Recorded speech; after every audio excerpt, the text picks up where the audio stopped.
శ్రీమాత్రే నమ. జయ గురు దత్తాత్రేయ నమ.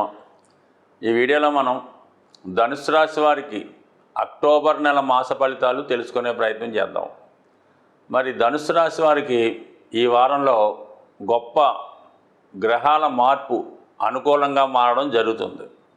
అందులో ముఖ్యంగా రాశ్యాధిపతి అయినటువంటి గురువు అక్టోబర్ 9వ తారీఖున వక్ర గమనం పొందడం వలన జాతకుడికి సుమారు 6 నెలలుగా పడుతున్నటువంటి ఇబ్బందుల నుంచి కంప్లీట్గా బయటపడే అవకాశం ఉంటుంది.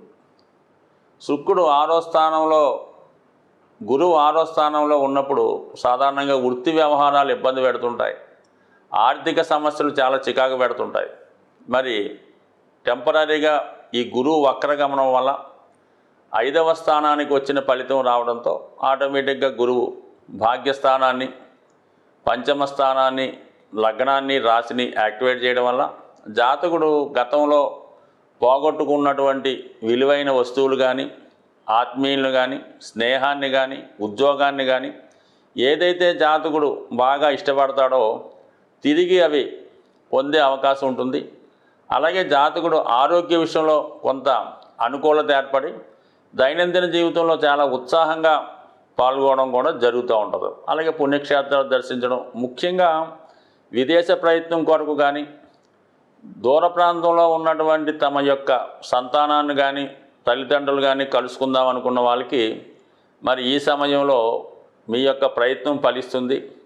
పాస్పోర్ట్ లాంటి ఏమైనా గతంలో మీకు రిజెక్ట్ అయి ఉంటే, ఉన్నత విద్య కోసం మీరు చేసే ప్రయత్నాల్లో, విదేశ ప్రయత్నాల్లో వీసా లాంటి ఏమైనా పోగొట్టుకొని అంటే మనకి ఫెయిల్యూర్ అయి ఉంటే ఈ సమయంలో మళ్ళీ మీరు అక్టోబర్ 10 తర్వాత ఇటువంటి విదేశ ప్రయత్నాలకి కావాల్సినటువంటి వీసా కొరకు ప్రయత్నం చేస్తే ఇంచుమించుగా మీకు ఈ సమయంలో లభించే అవకాశం చాలా బలంగా ఉంటుంది. అంటే 3వ స్థానంలో ఉన్నటువంటి శని భగవానుడు వక్రగమనం పొందినప్పుడు ఏమవుతుందంటే ఏ ప్రయత్నం అన్నా సక్సెస్ అవుతుండదు, కానీ 1కి 2 సార్లు ప్రయత్నం చేయాలి.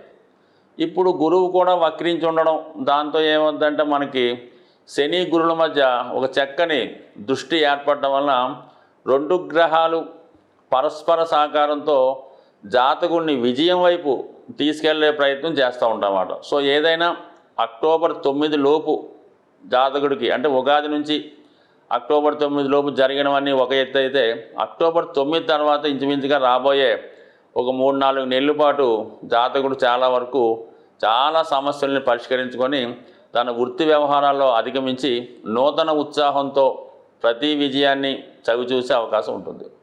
ఇక శుక్రగ్రహం ప్రస్తుతం లాభస్థానంలో సంచరిస్తున్నాడు. మనకి అక్టోబర్ 13 వరకు ఒక విధంగా శుక్రుడు లాభస్థానం అన్నది ఏంటంటే 6వ స్థానానికి 6వ స్థానం అన్నమాట. దానివల్ల అంటే రుణ ప్రయత్నాలు తొందరగా లభిస్తూ ఉంటాయి.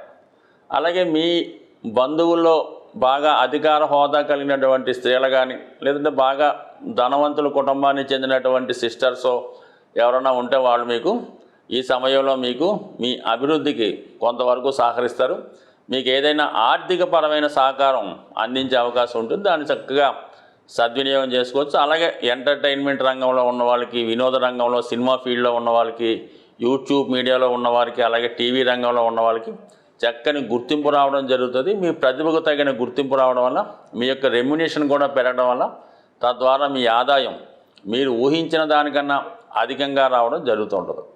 సో ఏదైనా అక్టోబర్ 13 తర్వాత శుక్రుడు 12వ స్థానంలోకి వచ్చినప్పుడు అనూహ్యంగా కొన్ని అనవసర ఖర్చులు, అలాగే కొంత పరిచయాల వల్ల నష్టపోవడం, మీలో ఉన్నటువంటి బలహీనతలు బయటపడి తద్వారా మీరు ఆర్థిక పరంగా నష్టపోవడం, మీ యొక్క నేమ్ అండ్ ఫేమ్ కూడా ఇబ్బంది కలిగే అవకాశం ఉంది. అంటే కొన్ని బలహీనతల వల్ల గతంలో దూరమైనటువంటి వ్యసనాలు తిరిగి మళ్ళీ జీవితంలో ప్రవేశించడం కానీ, జీవితంలో దూరమైనటువంటి వ్యక్తులు తిరిగి మీ లైఫ్లో ప్రవేశించి మళ్ళీ ఆర్థిక పరంగా మీ మీద బర్డెన్ అయ్యే అవకాశం ఉంది. కాబట్టి సాధ్యమైనంత వరకు మరి ఈ సమయంలో, అంటే ఇంచుమించుగా అక్టోబర్ 13 తర్వాత శుక్రుడు వృశ్చిక రాశిలో ఉన్నంత వరకు మీరు ఎట్టి పరిస్థితుల్లో కూడా ఏ విధమైనటువంటి బలహీనతలకి లొంగవద్దు. ఎంత స్నేహం ఉన్నా, ఎంత పరిచయం ఉన్నా ఖచ్చితంగా వాటికి దూరంగా పెట్టడమే మంచిది. లేని పక్షంలో జాతకంలో ఉన్నటువంటి అదృష్ట యోగాలు నాశనమై ఇబ్బంది పడే అవకాశం ఉంటుంది. కాబట్టి ఈ విషయంలో ఖచ్చితంగా జాతకుడు స్ట్రిక్ట్గా ఉండవలసిందే. తద్వారా ప్రస్తుతం ఇంచుమించుగా మనకి అక్టోబర్ 16, 17 వరకు కూడా రవి దశమ స్థానంలో దిగ్బలుడై ఉండడం వల్ల వృత్తిలో చాలా నిజాయితీగా ఉంటారు, మంచి గుర్తింపు వస్తుంది, అధికారుల మన్ననలు పొందే అవకాశం ఉంది. అలాగే అక్టోబర్ 16, 17 తేదీలో రవి లాభస్థానంలోకి వస్తాడు. అంటే భాగ్యాధిపతి లాభస్థానంలోకి రావడం వల్ల ఖచ్చితంగా మీకు ప్రభుత్వ పథకాలు అనుకూలంగా వస్తాయి, ప్రభుత్వ అధికారులు సహకరిస్తారు, మీలో ఉన్నటువంటి విద్యకు తగిన గుర్తింపు వస్తుంది. అలాగే మీకు గురువుల యొక్క, దైవం యొక్క, తండ్రి గారి యొక్క ఆశీస్సులు లభించి మీరు మీ యొక్క ప్రతిభకు తగినటువంటి ప్రతిఫలం ఈ సమయంలో పొందే అవకాశం ఉంది. మరి రవి యొక్క లాభస్థితి జాతకంలో ఎప్పుడైనా సరే 11వ స్థానంలో రవి కానీ గురువు కానీ వచ్చినప్పుడు ఖచ్చితంగా ఆ నెలలో మొత్తం ఆ సంవత్సరంలో మీరు పోగొట్టుకున్నవన్నీ కూడా తిరిగి వచ్చే అవకాశం ఉంటుంది. అటు ఆరోగ్యాన్ని, అటు ఐశ్వర్యాన్ని ఇచ్చే ఏకైక గ్రహం రవి గ్రహం. అందుకని రవి జాతకంలో బలంగా ఉన్న వాళ్ళకి ఈ సమయంలో రవిగ్రహ అనుగ్రహం పుష్కలంగా లభించే అవకాశం ఉంది. ముఖ్యంగా ఏంటంటే చతుర్థ స్థానంలో సంచరిస్తున్నటువంటి రాహువు కూడా కొంతవరకు బలహీనుడై మీ యొక్క బలహీనతల నుంచి బయటపడే అవకాశాలు కూడా ఎక్కువగా ఉన్నాయి. కాబట్టి సాధ్యమైనంత వరకు మీరు ఈ నెలలో మిగతా అన్ని విషయాలు బాగున్నాయి కాబట్టి సాధ్యమైనంత వరకు బలహీనతలకి, వ్యసనాలకి దూరంగా ఉండండి. ముఖ్యంగా పరిచయం లేని వ్యక్తులతో ఎటువంటి లావాదేవీలు పెట్టుకోవద్దు, ఎటువంటి సంబంధాలు పెట్టుకోకుండా జాగ్రత్తగా ఉంటే మంచిది. బట్ ఏదైనా మిగతా గ్రహాలు అనుకూలంగా ఉన్నాయి. మరి గురుగ్రహం వక్రగమనం వల్ల ఏంటంటే మీలో ఉన్నటువంటి పాండిత్యం బయటికి వస్తుంది. ఇది విద్యార్థులకి చాలా అనుకూలించే సమయం అన్నమాట. మరి కుజగ్రహం కూడా మీకు ప్రస్తుతం సప్తమ స్థానంలో సంచరిస్తూ అక్టోబర్ 20న అష్టమంలోకి రావడం జరుగుతూ ఉంటుంది.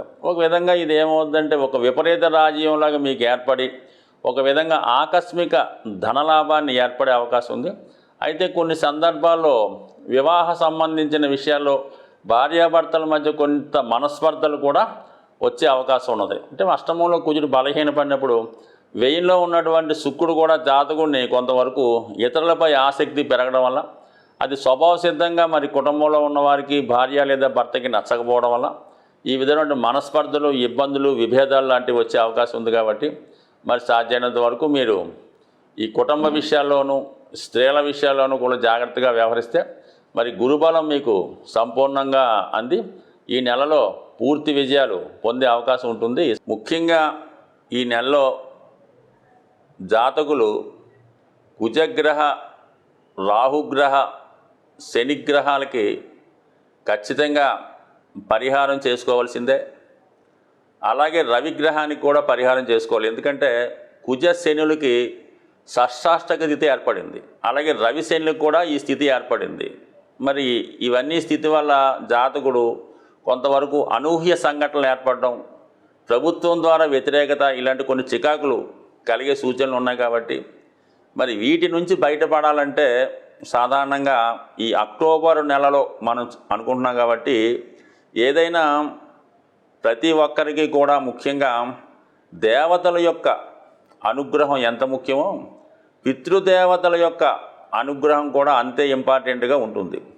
మరి అటువంటి పితృదేవతల యొక్క అనుగ్రహాన్ని పొందేవాలనుకున్న వాళ్ళకి మరి ఈ అక్టోబర్ 2వ తారీఖున వస్తున్నటువంటి మహాలయ అమావాస్య అన్నది ఒక సంవత్సరంకి ఒకసారి వచ్చే ఈ రోజునాడు మాత్రం ఖచ్చితంగా అందరూ కూడా అంటే సాధ్యమైనంత వరకు ఈ గ్రహాల పీడలతో ఉన్నవాళ్ళు, కొంతవరకు ఈ పితృదోషాలు, పితృశాపాలు, సర్పదోషాలు ఉన్నట్టు వారికి ఈ మహాలయ అమావాస్య రోజు విధి విధానంగా మీ యొక్క ఆచార వ్యవహారాన్ని అనుసరించి ఏదైనా దేవాలయంలో అక్కడ ఉన్నటువంటి పండితులకి తగు విధమైనటువంటి మరి ఈ బియ్యం మొదలగువి ఇచ్చి వారి యొక్క ఆశీర్వాదం తీసుకోవడం జరుగుతూ ఉంటుంది. అలాగే కొంతవరకు వారికి ఉపయోగపడేటటువంటి అవసరాలకు తగినటువంటి బియ్యం, పప్పులు మొదలగునవి ఇవ్వడం వల్ల మీకు పితృరూపంలో వాళ్ళు సంతోషిస్తారు.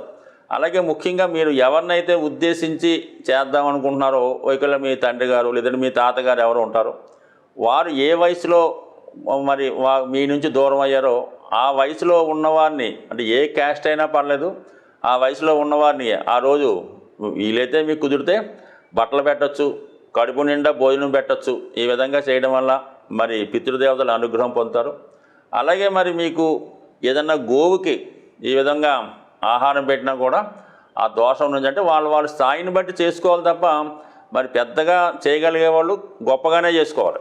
ఏమాత్రం అవకాశం లేని వారు ఆ రోజు కూడా గడవని వారు ఆ విధంగానే చేసుకోవాలి.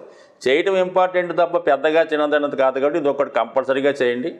అలాగే కంపల్సరీగా ఈ అక్టోబర్ చివరిలో వస్తున్నటువంటి ఇంచుమించుగా 30-31 తారీఖుల్లో వచ్చినటువంటి మరి మాస శివరాత్రి రోజు కూడా ఈ విధి విధానంగా శివుడికి అభిషేకం చేసుకోవడం వల్ల సమస్త దోషాలు తొలగాలంటే సింపుల్గా శివారాధనని మించింది లేదు. ముఖ్యంగా ఇప్పుడు శని వక్రించి ఉన్నాడు కాబట్టి శివునికి మీరు ఆరాధించడం వల్ల గతంలో వచ్చిన ఫలితం కన్నా 100 రెట్లు ఫలితం వచ్చే అవకాశం ఉంది. కాబట్టి మరి అటువంటి శివుణ్ణి మీకు ఏ రోజు ఇష్టమైతే ఆ రోజు పూజించడం వల్ల కూడా ఈ రాహువు, శని, కుజ, రవిగ్రహాల దోషాల నుంచి బయటపడే అవకాశం ఉంది. ప్రతిరోజు సూర్య నమస్కారం చేసుకొని నవగ్రహ స్తోత్ర పారాయణ చేయడం వల్ల కూడా గ్రహాల అనుకూలత ఏర్పడే అవకాశం ఉంది. స్వస్తి.